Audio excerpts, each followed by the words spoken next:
Hi everybody, welcome to this video. Today's video will be on question tag. That means how to make question tag. Question tag কিভাবে করা হয় এবং বিভিন্ন পরীক্ষার ক্ষেত্রে এটা খুবই ইম্পর্টেন্ট, রাইট? আজকে আমরা জেনে নিই তাহলে question tagটা আসলে কিভাবে করা যেতে পারে কারেক্টলি। এবার এই ক্ষেত্রে যেটা জানা দরকার, অক্সিলারি ভার্ব সম্বন্ধে খুব একটা ধারণা থাকে, রাইট? আসলে কোশ্চেনটা হচ্ছে কি একটা কোয়েশ্চেনের শর্ট ফর্ম, অর্থাৎ কোয়েশ্চেন ট্যাগ হচ্ছে শর্টেস্ট ফর্ম দি কোয়েশ্চেন। কোনো ধরনের কনফিউশনকে দূর করার জন্য, ধরো তুমি বাজারে যাচ্ছ, তুমি বলছো যে আমি বাজারে যাচ্ছি, বা তুমি কি আসলেই যাচ্ছ, জিনিসটা কনফার্ম হওয়ার জন্য যে ধরনের কোয়েশ্চেন ইউজ করা, অর্থাৎ কোয়েশ্চেনের শর্ট ফর্ম ইউজ করা হয়, এটা হচ্ছে কোয়েশ্চেন ট্যাগ। এবার কোয়েশ্চেন ট্যাগ করার জন্য কি কি জানা দরকার? Basically, it is an interrogative sentence. As I have said, it is actually the shortest form of that interrogative sentence, right? এবার এই শর্টেস্ট ফর্মের মধ্যে কে কে আসছে তাহলে এটার মধ্যে আসবে অবশ্যই অক্সিলারি ভার্ব। আর তোমরা জানো যেখানে অক্সিলারি ভার্ব না থাকবে সেখানে ডু, ডিড, ডাজ, রাইট? আর তারপর যার দরকার লাগবে এটা হচ্ছে তোমার সাবজেক্ট। এবার চলো একটু আসলে জেনে নিই উদাহরণের সাহায্যে। প্রথমে আগে জেনে নিই অক্সিলারি ভার্বগুলোকে, কারণ it is very important. Question tag জানার ক্ষেত্রে তোমাকে অক্সিলারি ভার্বগুলোকে জানতে হবে, এটা হচ্ছে তোমার প্রথম কাজ, রাইট? কোনগুলো অক্সিলারি ভার্ব একটু লিস্ট আমরা যদি করে নিই, দেখো এই হচ্ছে অক্সিলারি ভার্বগুলো মোটামুটি ভাবে। Is, am, are, was, were, has, have, had, can, could, shall, should, will, would, may, might, must, মোটামুটি ভাবে এই হচ্ছে অক্সিলারি ভার্ব। তো প্রথম কথা হলো, যখন আমরা ইন্টারোগেটিভ সেন্টেন্স করি তখন প্রথমে কিন্তু আমরা অক্সিলারি ভার্ব লিখি, বাট অক্সিলারি ভার্ব যখন না থাকে কোনো সেন্টেন্সের মধ্যে, কারণ অক্সিলারি ভার্ব একটা সেন্টেন্সে থাকবে, একটা ম্যান্ডেটরি নয়, অর্থাৎ থাকতেই হবে এমন কোনো কথা নেই। তাহলে যদি অক্সিলারি ভার্ব না থাকে তাহলে কি করবো? অক্সিলারি ভার্ব না থাকলে ডু, ডিড অথবা ডাজ হবে। কি হচ্ছে? অক্সিলারি ভার্ব না হলে ডু, ডিড অথবা ডাজ, এদের যে কোনো একটা হবে, রাইট? টেন্স অনুযায়ী প্রেজেন্ট টেন্স হলে ডু, পাস্ট টেন্স হলে ডিড, আর যদি থার্ড পারসন সিঙ্গুলার নাম্বার হয় সাবজেক্ট, অর্থাৎ ভার্বের সাথে যদি এস অথবা ইএস থাকে তাহলে ডাজ হবে, রাইট? এটা প্রথম কাজ, রাইট? নেক্সট কি করতে হবে? নেক্সট তোমাকে সাবজেক্টটাকে লিখতে হবে, রাইট? বাট এই জন্য এই নয় যে তোমাকে সাংঘাতিক কিছু করতে হবে, খোঁজাখুঁজি করতে হবে সাবজেক্টকে বের করার জন্য। It's very simple to do. But আমি নিয়মটা জেনে নিই কিভাবে করতে হচ্ছে কোয়েশ্চেন ট্যাগ। ধরো তোমাকে একটা সেন্টেন্স দেওয়া হলো, আবার বলা হলো তুমি কি করো, কোয়েশ্চেন ট্যাগ করো। যেমন দেখো সেন্টেন্সটা কি রয়েছে, Radha is going to market, না you have to make a question tag there. এবং কোয়েশ্চেন ট্যাগ করতে হলে প্রথম গঠন হলো তোমাকে সবটা সেন্টেন্সটাকে লিখতে হবে, আর সেন্টেন্সের উপর একটা পাঞ্চুয়েশন মার্ক তোমাকে ইউজ করতে হবে, কমা। কমা দেওয়ার পর তুমি কোয়েশ্চেন ট্যাগটা লিখবে, রাইট? তাহলে প্রথম কাজ হলো লিখে নাও সেন্টেন্সটা এক্স্যাক্টলি যেটা রয়েছে, তারপর একটা কমা ইউজ করতে হবে, রাইট? এবার হচ্ছে কোয়েশ্চেন ট্যাগ। আমি বলেছি কোয়েশ্চেন ট্যাগ করতে হলে প্রথমে কি করতে হবে? Auxiliary verb. তো প্রথমে দেখো অক্সিলারি ভার্ব রয়েছে কিনা, এখানে লিস্ট রয়েছে, এগুলো থেকে কোনো কিছু কি ম্যাচ করছে? এখানে অক্সিলারি ভার্ব কি রয়েছে? অবশ্যই রয়েছে। কোনটা? ইজ। তাহলে প্রথমেই কাজ হচ্ছে কি লেখা? ইজ লেখা, রাইট? এবার আরেকটা যেটা কাজ করতে হবে তোমাকে, সেন্টেন্সটা যদি অ্যাফার্মেটিভ থাকে তোমাকে নেগেটিভ বানাতে হবে, নেগেটিভ থাকলে অ্যাফার্মেটিভ বানাতে হবে। সহজ কথা হচ্ছে যদি নট থাকে নটটাকে বাদ দিতে হবে, যদি নট না থাকে তাহলে নট লিখতে হবে, রাইট? আমরা প্রেফার করব নটকে অ্যান অ্যাপোস্ট্রোফ টি অর্থাৎ শর্ট ফর্মে লেখার জন্য। কারণ কি হয়, নট ইন্টারোগেটিভ সেন্টেন্সে বেসিক্যালি নাউনের আগে ইউজ হয় বাট প্রোনাউনের পরে ইউজ হয়, নাউনের আগে বাট প্রোনাউনের পরে। এবার এটা মনে রাখতে গিয়ে আমাদের অসুবিধা হতে পারে, অনেক সময় ভুলে যেতে পারি। এই জন্য আমরা নটটাকে শর্ট ফর্মে লিখবো, তাহলে আমাদের আর এত কিছু খেয়াল রাখার দরকার নেই যে সাবজেক্ট থেকে নাউন না প্রোনাউন রয়েছে, রাইট? তাহলে ঘটনা কি হচ্ছে, প্রথমে লিখে নিলাম অক্সিলারি ভার্ব ইজ। এবার কাজ হবে কি, তাহলে দেখা এই সেন্টেন্সটা কি রয়েছে, নেগেটিভ না অ্যাফার্মেটিভ। অর্থাৎ এটার মধ্যে নট রয়েছে কি, যদি না থাকে আমাকে লিখতে হবে, আর যদি থাকে তাহলে বাদ দিতে হবে।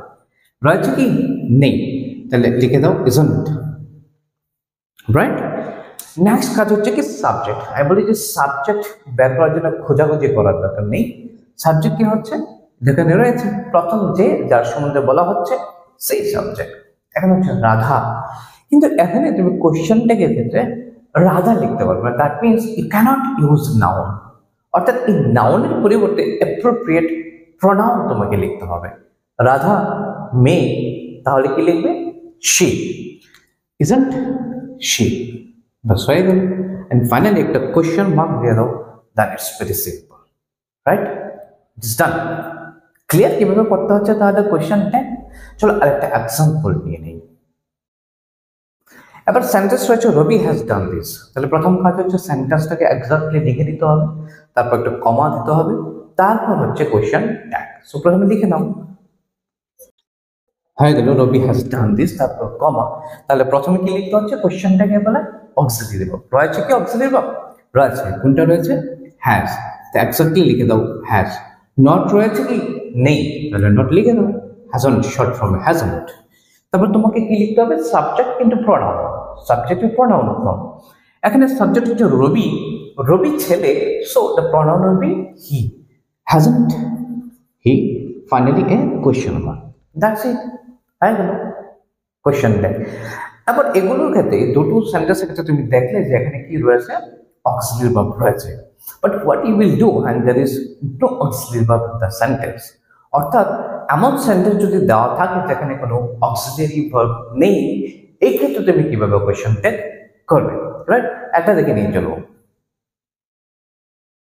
See the sentence here, Kamal and Nani planned a program. Right, question tag করতে হবে। প্রথম কথা হচ্ছে সম্পূর্ণ সেন্টেন্সটা হুবহু লিখে দিতে হবে, exactly the same way. Right, তারপর একটা কমা দিয়ে দিলাম। এবার কি করতে হবে, প্রথম অক্সিলারি ভার্ব লিখতে হবে।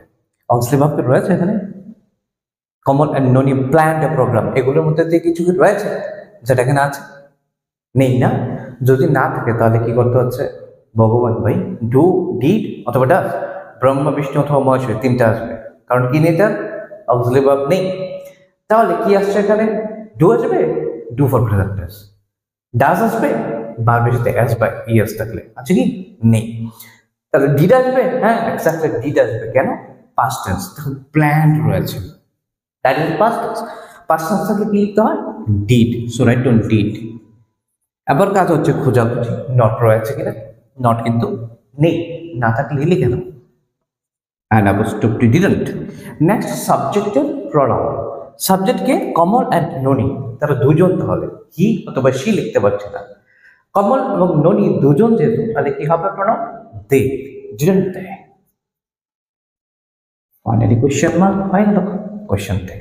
তাহলে অক্সিলারি ভার্ব থাকলে কিভাবে করতে হয়, না থাকলে কিভাবে করতে হয় আমরা জেনে নিলাম। তো আরেকটা জেনে নিই, যদি অক্সিলারি ভার্ব না থাকে কিভাবে করা যেতে পারে।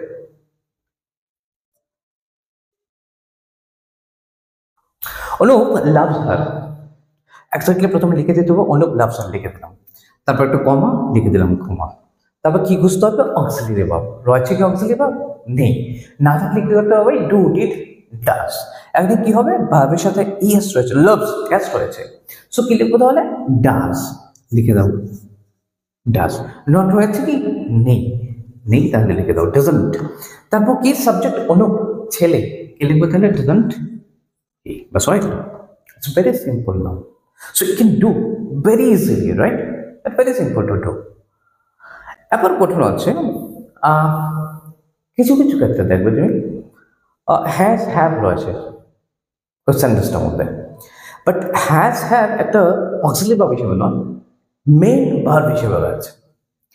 এই ক্ষেত্রে তুমি কিভাবে করবে কোয়েশ্চন ট্যাগ, ধর একটা দেখে নিই তাহলে হবে। এবার সেন্টেন্সটা রয়েছে, Nandita has a pair of sports shoe, নন্দিতার একজোড়া স্পোর্টস শু রয়েছে। সো প্রথমে তো এক্স্যাক্টলি লিখতে হবে সেন্টেন্সটা, রাইট, লিখে দিলাম, কমাও দিয়ে দিলাম। এবার কি করতে হবে, কোয়েশ্চন ট্যাগ। প্রথমে বুঝতে হবে কি তাহলে, অক্সিলারি ভার্ব। তাহলে অক্সিলারি ভার্ব কিন্তু এখানে রয়েছে হ্যাজ, তাহলে হ্যাজ লিখে দেওয়ার কথা প্রথমে, বাট না, এখানে দেখো হ্যাজ এর পর কিন্তু আর কোনো ভাব নেই। ফর এক্সাম্পল আমি যদি বলি he has done this, right? He has done this যখন রয়েছে, হ্যাজ এর পরে ভাবে পাস্ট পার্টিসিপল রয়েছে, ডান। কিন্তু এই ক্ষেত্রে হ্যাজ ছাড়া আর কোনো ভাব নেই কিন্তু, ভাবে পাস্ট পার্টিসিপল বা কিছু ফর্ম নেই কিন্তু। এখানে has is not auxiliary verb, has is main verb here, right?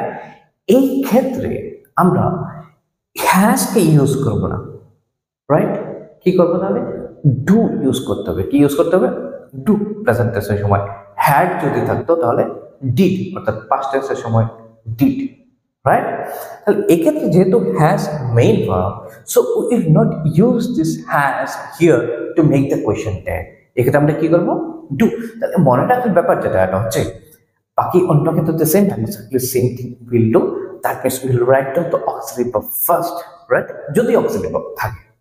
কিন্তু অক্সিলারি ভার্ব থাকা সত্ত্বেও এক্ষেত্রে লিখছে না, কারণ হচ্ছে এখানে হ্যাজ অক্সিলারি ভার্ব হিসেবে ইউজ হয় না।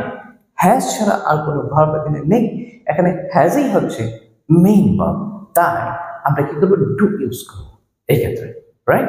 খেয়াল রাখতে হবে তাহলে কি করবো তাহলে? ডু। প্রেজেন্ট টেন্স যেহেতু, কিন্তু গঠনটা প্রেজেন্ট টেন্সের ক্ষেত্রে ডু তো হতে পারে, ডাজ হতে পারে, রাইট? ডাজ কখনোই বলছিলাম subject third person singular number হলে, রাইট? আচ্ছা দেখি ডু। এবার দেখো সাবজেক্টকে নন্দিতা। আচ্ছা নন্দিতা কয়জন? একজন। ভাই নন্দিতা ফার্স্ট পারসন নয়, second person, third person. Third person singular number, তাহলে কি হবে? ডু না হয়ে প্রেজেন্ট টেন্সের সময় ডাজ হয়ে যাবে। সো ডাজ হবে এখানে, not to the doesn't. K subject? Nandita, May, show she, final question mark, doesn't she? Right? Clear না? কোন সময় করতে হচ্ছে তাহলে do it does অবশ্যই থাকা সত্ত্বেও। Okay, right, now it's clear, now you can do it very easily. আবার কিছু কিছু ওয়ার্ড কনফিউশন তৈরি করতে পারে। ফর এক্সাম্পল এই যে ওয়ার্ডগুলো দেখতে পাচ্ছ তুমি, nothing, nobody, nowhere, none, no one, never, এই ওয়ার্ডগুলি কিন্তু নেগেটিভ, রাইট? তাহলে সোজাসুজি ভাবে ডিরেক্টলি বোঝা যাচ্ছে না যে নেগেটিভ, নট এখানে রয়েছে, কিন্তু exactly this are not actually affirmative words, এগুলো হচ্ছে নেগেটিভ ওয়ার্ডস। নেগেটিভ ওয়ার্ড মানে হচ্ছে নট এখানে রয়েছে, অর্থাৎ নাথিং মানে হচ্ছে নট প্লাস এনিথিং, অর্থাৎ নট কিন্তু রয়েছে। তাহলে কেন বলছি এগুলো থাকলে? কারণ আমাদের একটা কথা রয়েছে, নট থাকলে নটকে বাদ দিতে হবে, রাইট? অর্থাৎ নেগেটিভ থাকলে অ্যাফার্মেটিভ করতে হবে, অ্যাফার্মেটিভ থাকলে নেগেটিভ করতে হবে। আচ্ছা একটা এক্সাম্পল আমরা করে নিই, তাহলে সহজ হয়ে যাবে বোঝা কেন আমি বলছি এগুলো। নোবডি ক্যান ডু দিস, প্রথমে এক্স্যাক্টলি হুবহু লিখে দাও নোবডি ক্যান ডু দিস, ওকে। তারপর কমা দিয়ে দিলাম, কমা। তারপর কি করতে হবে? অক্সিলারি ভার্ব লিখতে হবে, প্রথমে কোশ্চেন টেক করতে হবে, রাইট? কি? ক্যান। নেক্সট কাজ হচ্ছে নট থাকলে কিন্তু নট বাদ দিতে হবে, রাইট? এবার দেখে মনে হচ্ছে নট নেই, কিন্তু আসলে নট রয়েছে। দেখো এখানে নোবডি রয়েছে, নোবডি কিভাবে হচ্ছে? Not plus anybody, right? Not তো তাহলে বাদ যাবে, নট তো হবে না, তাহলে হবে কি? তাহলে সাবজেক্টের কোনটা রইল? তাহলে নট বাদ দিয়ে এনিবডি রইল, ক্লিয়ার? তাহলে কি হচ্ছে? Can anybody, and finally you have to put a question mark, that's it, the question tag is here, right? ভিডিওটা অনেকটাই লম্বা হয়ে গেছে, বাট আরেকটা জিনিসের বাকি রইলে ইম্পারেটিভ সেন্টেন্স আমরা কিভাবে করবো question tag, right? How you will do question tag, that means how you make question tag in case of imperative sentence, right? আমরা এটা দেখে দিলাম পরবর্তী ভিডিওর জন্য। In next video I will show you how to make question tag in case of imperative sentence, অর্থাৎ imperative সেন্টেন্সের ক্ষেত্রে কিভাবে আমরা কোয়েশ্চেন ট্যাগ করবো, right? I think you have got it, এতটুকু পর্যন্ত তোমাদের ক্লিয়ার হয়ে গেছে। If you can't understand, then please write in the comment box. I will definitely answer it. I will definitely try to eradicate the confusion of yours. Right? So thank you very much for watching this video, and keep watching the other videos too.